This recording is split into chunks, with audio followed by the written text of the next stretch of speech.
angabe uNkulunkulu uyamshiya yini umuntu.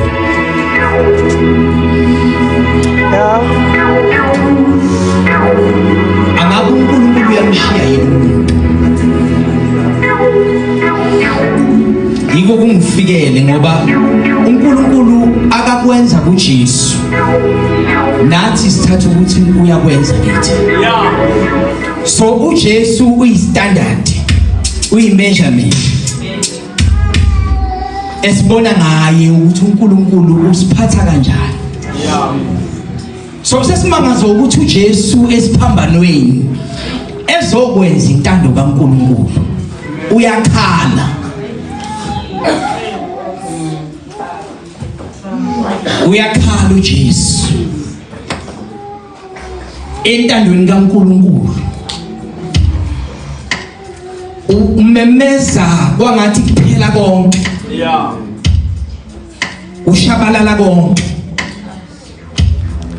Uthi uNkulunkulu wami, uNkulunkulu wami, ungishiyelani na?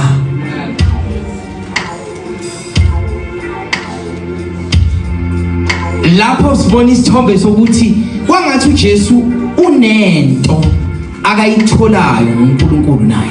Kwangathi usesivezela ukuthi uNkulunkulu umshiyile. Iyo nje iquestion esizoyiphendula bese sihlala phansi. Ukuthi angabe uNkulunkulu uyamshiya yini umuntu. And i-reference yalombuzo sifuna ukubuza sithola impendulo. Ilaphana kungenxa kaMathi kukaMahebheru chapter 13 verse 5 ngicela isifundele. Lapha kuMahebheru quote uDeuteronomy Old Testament la uNkulunkulu akathembise khona. Wathi I think it's the last part of it kodwa ifunde yonke ngoba iverse. Ukwenza kwenu mangabi ngokufisa imali. Okay. Yaneliswani ngelinakho. Ngokuba yena ushilo wathi angisoze ngakuyeka angisoze ngakushiya. Nkosi yami. Hallelujah. Yena ushilo wathi angisoze ngakuyeka angisoze ngakushiya.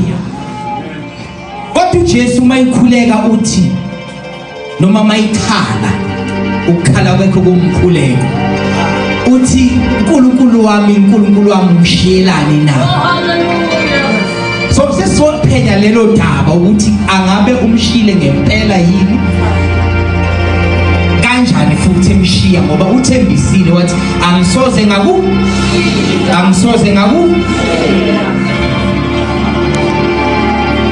iyo nje question isinayo bazalwane. And ngizwile ukuthi laba bathi abafundayo bathi uJesu mayikhala wayequota iverse alifunda sokufana nomncane eyihubo likaDavid njengoba wayemjuda wakhula recite ama scriptures so he knew this by heart and uye mayiqala ethandaza kuqubuka izwi akakhule ngalo. So kwangathi uquote memory verse etholakala kuMahubo 22 verse 1. Amen. But mina bazalwane khona into engiyitholile ngendlela engakazi ngiyithole ngayo because bengikhathaza lento and what a divine appointment ukuthi ngidibane nale verse noma ngiqokwe ukuthi sibheke lona lelizwi ukuthi khona soba nesolution bazalwane sime entweni eyodwa. Yabona ukhonze wazi ama conditions athini necontract yakho phakathi kwaNkulunkulu ithini ngoba mawusukhala nawe mawusuJesu ekhala engcwele umfanekiso kaNkulunkulu ephinde futhi enguNkulunkulu uqobo lakhe eyindodana kaNkulunkulu engenasono kangakanani wena konesono ngavezana ubona ukuthi mina vele sikangishiyile ke nje manje hayi ukuthi usazoba ngeke ngisaloku ngibuza because ngonile ushiye indodana yakhe engcwele engenasono wena konile ke. Amen. So here's the answer bazalwane ngiyacela ukuthi sibheke lapha na kwabase Corinthians chapter 2 Corinthians chapter 5 verse 21.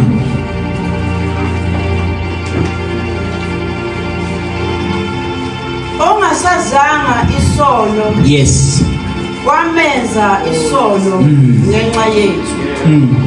Ukuze kuyena senziwe sibe ngobulungu kaNkulunkulu. Ngicela ukuthi sibambe la ukuthi senziwe. senziwe, wamenza senziwe, wamenza senziwe. Ukwenza ukaNkulunkulu akusikhona ukwenza komuntu, uNkulunkulu owenza la. uNkulunkulu wamenza ini isono. So isono bazalwane ngicela ukusho ukuthi sinegaba. Khona isigaba sokuqala la isono kuba khona umcabango. Ucabanga lento kuba expose kuyo. Bese khona isigaba sesibili la isono khona kube isilingo. Amen. Ukuthi you become tempted ukuthi wenze isono.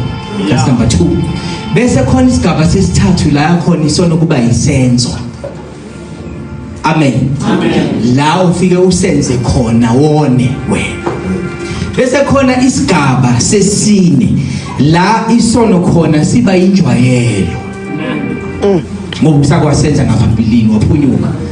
Wabona ukuthi uthethelwe, so you can do it again. And God can become merciful ngoba uyayazi lento kwaphunyuka before. And there's always stage leso sokusona. Ngoba uyazi ukuthi kuyaphunyuke ukhona umusa.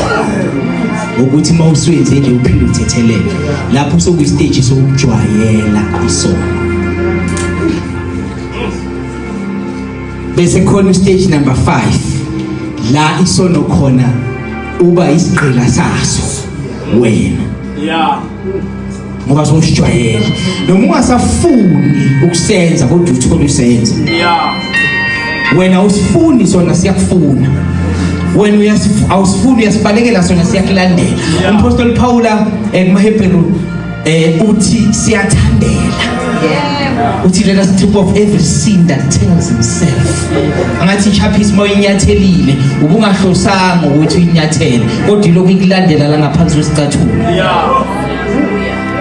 Sono sibe njalo esinye stage esilandelayo.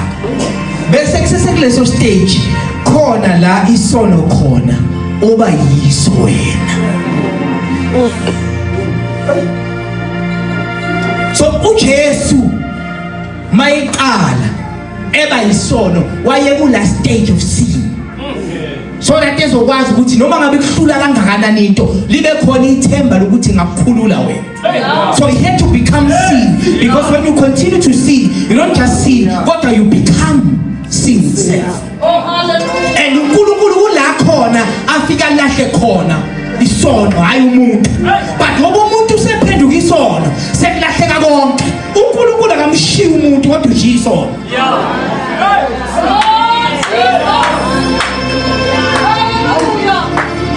So that's the danger of sin esingayazi, because kulula ukusenza, kulula ukujwayela, kulula ukuthi ungabona.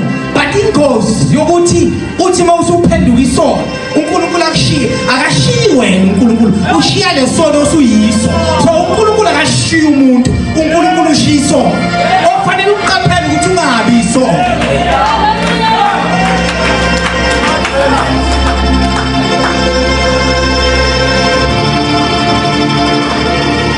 So we are concluding ukuthi ngempela uNkulunkulu mayithi angeke ngikushiye, ngeke ngikulahle.